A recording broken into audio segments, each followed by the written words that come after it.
আমাদের আমরা যেহেতু আমরা অ্যাডাল্ট এখন, তো আমাদের একটা পার্সোনাল লাইফ আছে।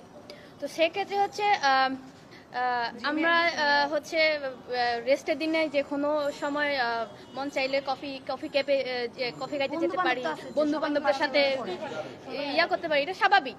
তো কিছু বাফুফেতে কিছু কর্মকর্তা আছে যে তাকে হচ্ছে কে কোথায় গেল বা কে কার সাথে কান ফোড়া দেয়। তো এটা হচ্ছে আমাদেরকে সে কোচ হচ্ছে মাঠে গিয়ে আমাদেরকে হচ্ছে এইসব বিষয়ে কথা বলে, পার্সোনাল বিষয় নিয়ে কথা বলে। ইভেন আমাকে হচ্ছে মাঠে এই এই কথার জন্য হচ্ছে আমি নাকি মনোযোগ নাই মাঠে, আমার নাকি মানে খেলার ট্রেনিং এ আমার মনোযোগ নাই, আমার নাকি হচ্ছে আদার সাইডে হচ্ছে আমার মনোযোগ। সো এটা নিয়ে হচ্ছে আমাকে 2 দিন হচ্ছে প্র্যাকটিস করছি।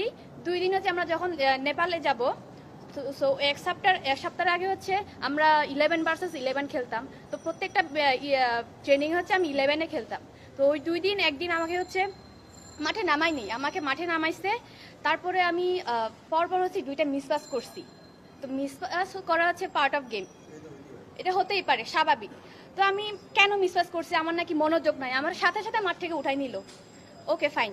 তারপরে হচ্ছে 15 মিনিট গেল, যাওয়ার পরে আমাকে হচ্ছে মেরুনা আপু আবার চেঞ্জিং এ নামালো।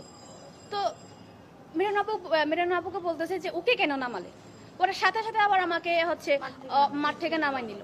তো এটা কি একটা কোচের বিহেভিয়ার? এখানে তো আমাদের হচ্ছে মানসিকভাবে আমাদেরকে হ্যারাসমেন্ট করতেছে। তো আমাকে 2 দিন 3 দিন আমার সাথে এরকম হয়েছে। তো আমি যখন চাপে যাব, আমি অনেক মেন্টালি একটা যে চাপে ছিলাম। আমি আসলে এই কি বলবো, আমি যখন আমার সাথে ওই কাজটা হয়েছে, যার সাথে আসে বুঝে।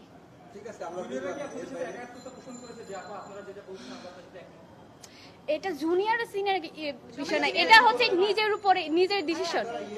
এটা আমি বলি, মানে প্র্যাকটিস কে করবে না, এটা